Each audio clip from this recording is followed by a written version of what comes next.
Panjangnya surau kami. Kalau beberapa tahun yang lalu, Tuan datang ke kota kelahiranku dengan menumpang bis. Tuan akan berhenti di dekat pasar. Maka kira-kira sekilometer dari pasar akan sampailah Tuan di jalan kampungku. Pada simpang kecil ke kanan, simpang yang kelima, membeloklah ke jalan sempit itu. Dan di ujung jalan nanti akan Tuan temui sebuah surau tua.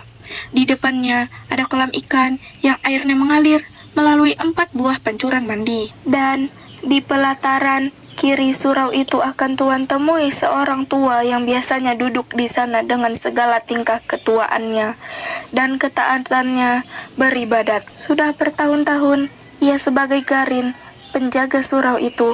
Orang-orang memanggilnya kakek. Sebagai penjaga surau, kakek tidak mendapat apa-apa. Ia hidup dari sedekah yang dipungutnya sekali sejumat. Sekali 6 bulan, ia mendapat 1/4 dari hasil pemungutan ikan mas dari kolam itu.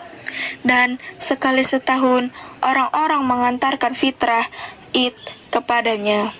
Tapi sebagai garin, ia tak begitu dikenal. Ia lebih dikenal sebagai pengasah pisau, karena ia begitu mahir dengan pekerjaannya itu. Orang-orang suka minta tolong kepadanya, sedang ia tak pernah minta imbalan apa-apa. Orang-orang perempuan yang minta tolong mengasahkan pisau atau gunting, memberinya sambal sebagai imbalan. Orang laki-laki yang minta tolong hanya memberinya imbalan rokok, kadang-kadang uang.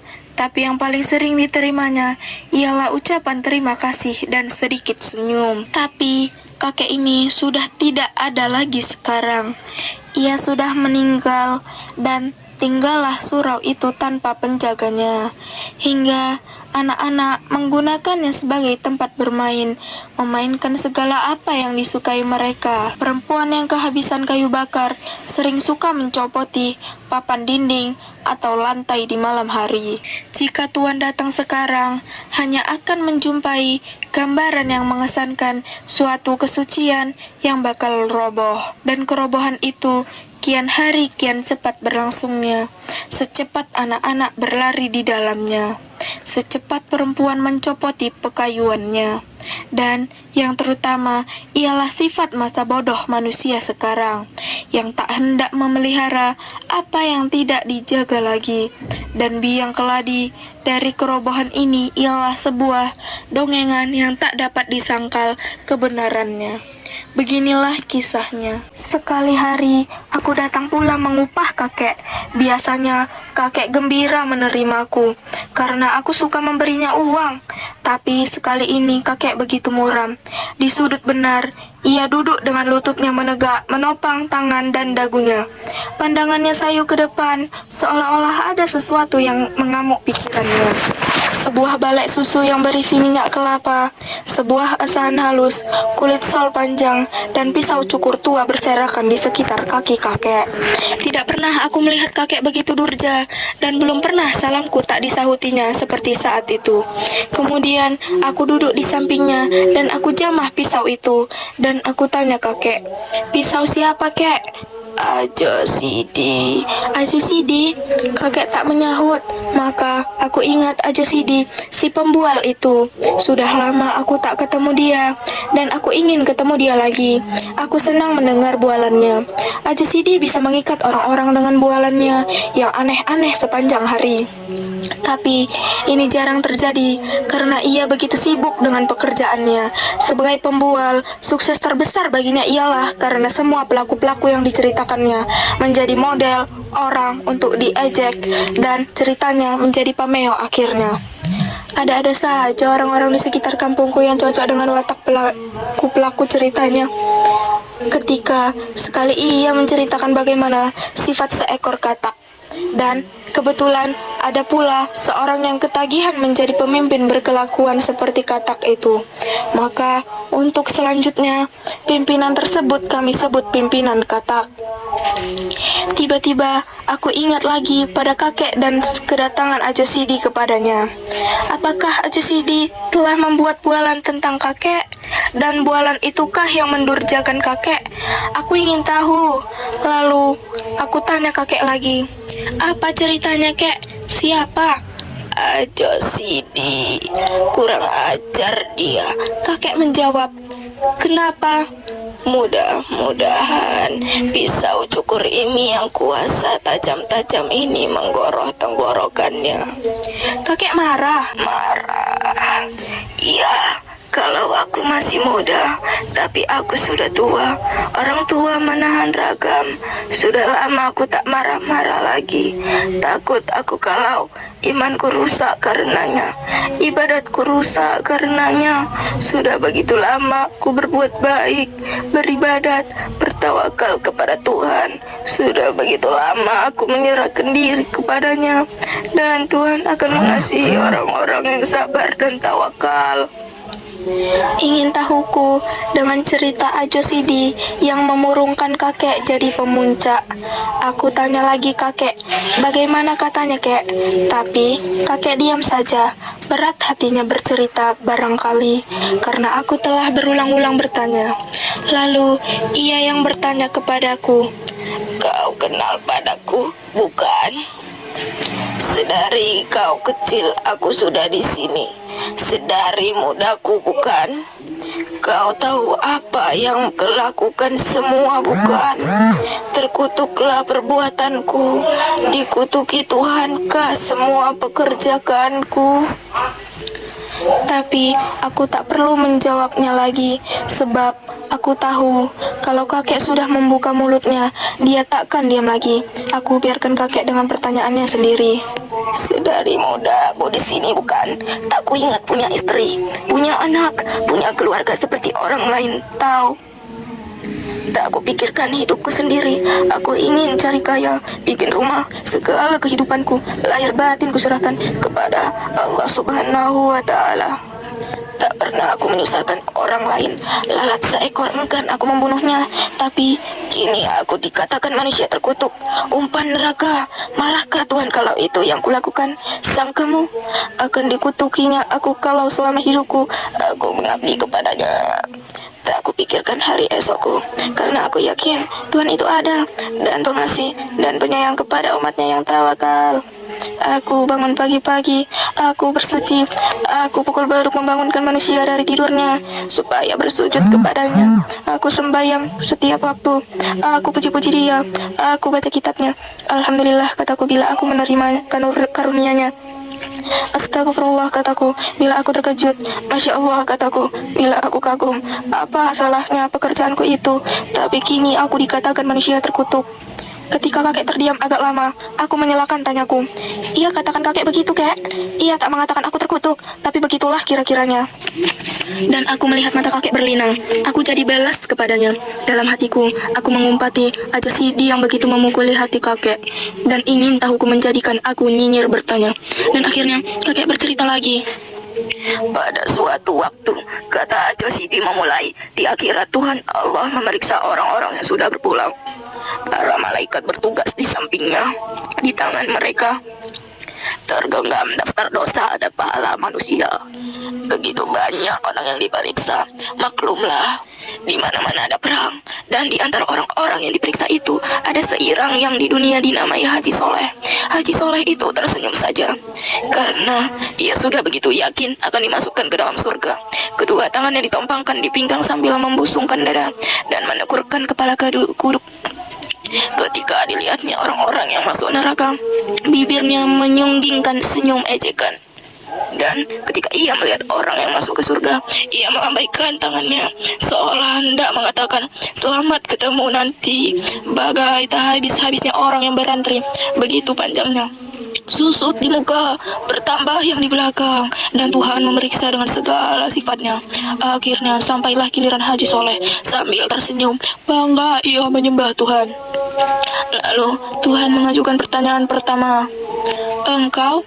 Aku Saleh, tapi karena aku sudah ke Mekah, Haji Soleh namaku. Aku tidak tanya nama, nama bagiku tak perlu, nama hanya buat engkau di dunia. Ya Tuhanku, apa kerjamu di dunia? Aku menyembah Engkau selalu Tuhanku. Lain, setiap hari, setiap malam, bahkan setiap masa aku menyebut-nyebut namamu. Lain, ya Tuhanku, tak ada pekerjaanku selain daripada beribadat menyembahmu, menyebut-nyebut namamu, bahkan dalam kasihmu. Ketika aku sakit, namamu menjadi buah bibirku juga, dan aku selalu berdoa, mendoakan kemurahan hatimu untuk menginsafkan umatmu. Lain, Haji Soleh tak dapat menjawab lagi. Ia telah menceritakan segala yang ia kerjakan, tapi ia insaf. Pertanyaan Tuhan bukan asal bertanya saja. Tentu ada lagi yang belum dikatakannya. Tapi menurut pendapatnya, ia telah menceritakan segalanya. Ia tak tahu lagi apa yang harus dikatakannya. Ia termenung dan mendekurkan kepalanya. Api neraka tiba-tiba menghawakan kehangatannya ke tubuh Haji Soleh.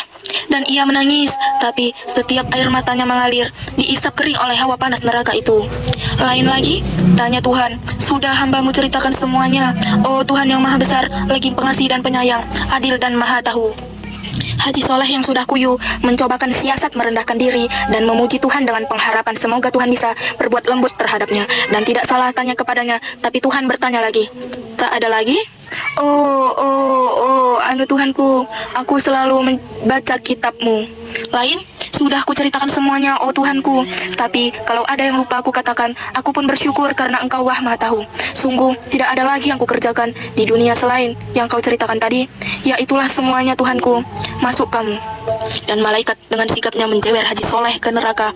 Haji Soleh tidak mengerti kenapa ia dibawa ke neraka. Ia tak mengerti apa yang dikehendaki Tuhan daripadanya. Dan ia percaya Tuhan tidak silap.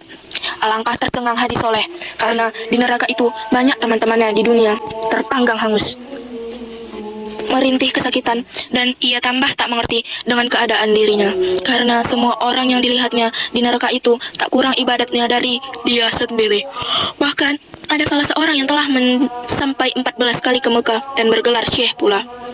Lalu Haji Soleh mendekati mereka dan bertanya kenapa mereka dinerakakan semuanya. Tapi sebagaimana Haji Soleh, orang-orang itu pun tak mengerti juga. Bagaimana Tuhan kita ini? Kata Haji Soleh kemudian.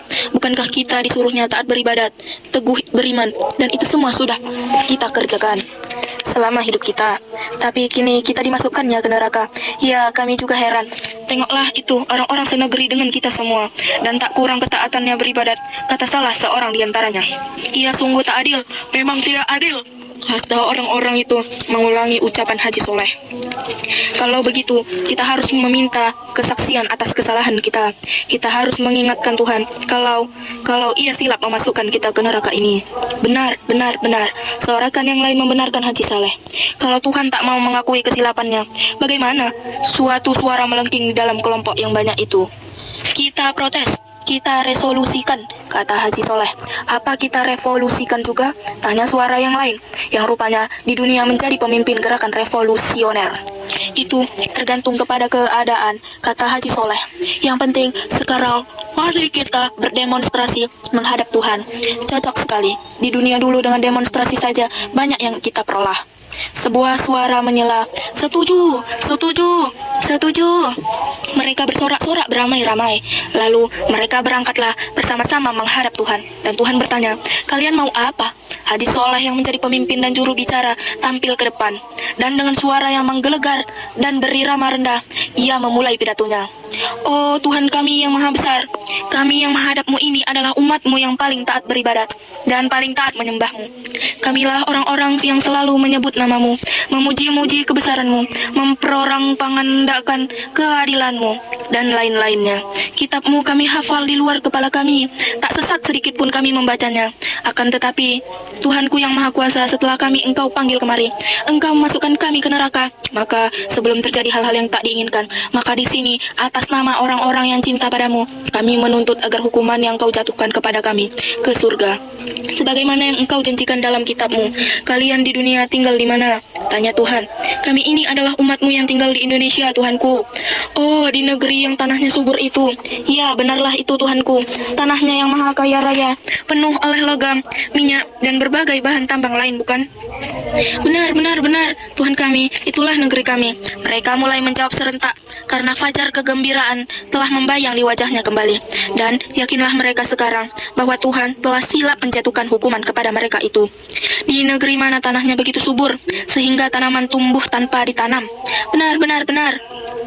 Itulah negeri kami, di negeri di mana penduduknya sendiri melarat. Ya, itulah dia negeri kami. Negeri yang lama diperbudak negeri lain. Ya Tuhanku, sungguh laknat penjajahan itu, Tuhanku. Dan hasil tanahmu, mereka yang menggeruknya dan diangkut ke negerinya, bukan? Benar Tuhanku, hingga kami tak mendapat apa-apa lagi. Sungguh laknat mereka itu. Di negeri yang selalu kacau itu, hingga kamu selalu berkelahi, sedang hasil tanahmu orang lain juga yang mengambilnya, bukan? Benar Tuhanku. Tapi bagi kami soal harta benda itu kami tak mau tahu. Yang penting bagi kami ialah menyembah dan memuji Engkau. Engkau rela tetap melarat, bukan? Benar, kami rela sekali Tuhanku. Karena kerelaanmu itu, anak cucumu tetap juga melarat, bukan? Sungguh pun anak cucu kami itu melarat, tapi mereka semua pintar mengaji. Kitabmu mereka hafal di luar kepala. Tapi seperti kamu juga, apa yang disebutnya tidak dimasukkan ke hatinya, bukan? Ada Tuhanku. Kalau ada, kenapa engkau biarkan dirimu melarat hingga anak cucumu teraniaya semua? Sedang harta bendamu kau biarkan orang lain mengambilnya untuk anak cucu mereka. Dan engkau lebih suka berkelahi antara kamu sendiri, saling menipu, saling memeras. Aku beri kau negeri yang kaya raya, tapi kau malas. Kau lebih suka beribadah saja, karena beribadah tidak mengeluarkan peluh, tidak membanting tulang. Sedangkan aku menyuruh engkau semuanya beramal kalau engkau miskin. Engkau kira aku ini suka pujian, mabuk disembah saja? Tidak, kamu semua mesti masuk neraka. Hai malaikat, halaulah mereka ini kembali ke neraka, letakkan di keraknya. Semua menjadi pucat, pasti tak berani berkata apa-apa lagi. Tahulah mereka sekarang apa jalan yang diridhoi Allah di dunia. Tapi Haji Soleh ingin juga kepastian apakah yang akan dikerjakannya di dunia itu salah atau benar. Tapi ia tak berani bertanya kepada Tuhan. Ia bertanya saja pada malaikat yang menggiring mereka itu. Salahkah menurut pendapatmu kalau kami menyembah Tuhan di dunia? Tanya Haji Soleh. Tidak, kesalahan engkau, karena engkau terlalu mementingkan dirimu sendiri. Kau takut masuk neraka, karena itu kau taat sembahyang. Tapi engkau melupakan kehidupan kaummu sendiri, melupakan kehidupan anak istrimu sendiri, sehingga mereka itu kucar-kacir selamanya. Inilah kesalahanmu yang terbesar, terlalu egoistis, padahal engkau di dunia berkaum, bersaudara semuanya, tapi engkau tak mempedulikan mereka sedikit pun. Demikianlah cerita Ajo Sidi yang kudengar dari kakek, cerita yang memurungkan kakek. Dan besoknya, ketika aku mau turun rumah pagi-pagi, istriku berkata, apa aku tak pergi menjenguk? Siapa yang meninggal? Tanyaku kaget. Kakek? Ya, tadi subuh kakek kedapatan mati di suraunya, dalam keadaan yang mengerikan sekali. Ia menggoroh lehernya dengan pisau cukur. Astaga, Ajo Sidi punya gara-gara, kataku, seraya cepat-cepat meninggalkan istriku yang tercenggang-cenggang. Aku cari Ajo Sidi ke rumahnya, tapi aku berjumpa dengan istrinya saja.